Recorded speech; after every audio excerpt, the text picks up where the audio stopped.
Chapitre 10.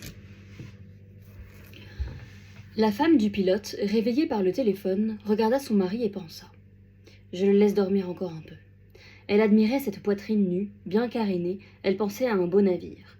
Il reposait dans ce lit calme, comme dans un port, et pour que rien n'agitât son sommeil, elle effaçait du doigt ce pli, cette ombre, cette houle, et apaisait ce lit, comme, d'un doigt divin, la mer. Elle se leva, ouvrit la fenêtre et reçut le vent dans le visage. Cette chambre dominait Buenos Aires. Une maison voisine, où l'on dansait, répondait quelques mélodies qu'apportait le vent, car c'était l'heure des plaisirs et du repos. Cette ville serrait les hommes dans ses 100 000 forteresses. Tout était calme et sûr, mais il semblait à cette femme que l'on allait crier aux armes, et qu'un seul homme, le sien, se dresserait. Il reposait encore, mais son repos était le repos redoutable des réserves qui vont donner. Cette ville, endormie, ne le protégeait pas. Ses lumières lui sembleraient vaines lorsqu'il se lèverait, jeunes dieux de leur poussière. Elle regardait ses bras solides qui, dans une heure, porteraient le sort du courrier d'Europe, responsable de quelque chose de grand, comme du sort d'une ville. Et elle fut troublée. Cet homme, au milieu de ces millions d'hommes, était préparé seul pour cet étrange sacrifice. Elle en eut du chagrin. Il échappait aussi à sa douceur. Elle l'avait nourri, veillé et caressé, non pour elle-même, mais pour cette nuit qui allait le prendre, pour les luttes comme les angoisses, pour des victoires dont elle ne connaîtrait rien. Ses mains tendres n'étaient qu'apprivoisées, et leurs vrais travaux étaient obscurs. Elle connaissait les sourires de cet homme, sans précaution d'amant, mais non, dans l'orage, ses divines colères. Elle le chargeait de tendres liens, de musique, d'amour, de fleurs, mais, à l'heure de chaque départ, ces liens, sans qu'il eût paru souffrir, tombaient. Il ouvrit les yeux. Quelle heure est-il ? Minuit. Quel temps fait-il ? Je ne sais pas. Il se leva. Il marchait lentement vers la fenêtre en s'étirant. Je n'aurai pas très froid. Quelle est la direction du vent ? Comment veux-tu que je sache ? Il se pencha. Sud, c'est très bien. Ça tient au moins jusqu'au Brésil.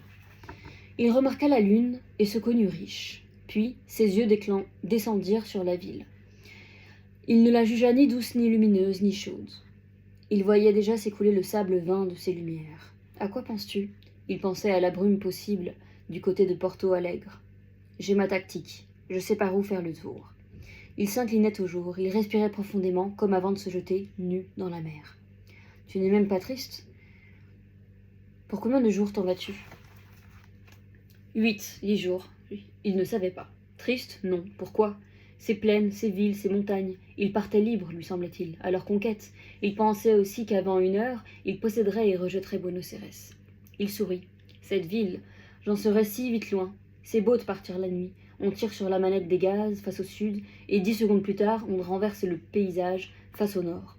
La ville n'est plus qu'un fond de mer. Elle pensait à tout ce qu'il faut rejeter pour conquérir. Tu n'aimes pas ta maison ? J'aime ma maison. Mais déjà sa femme le savait en marche. Ses larges épaules pesaient déjà contre le ciel.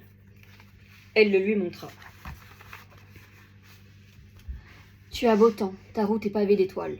Il rit, oui.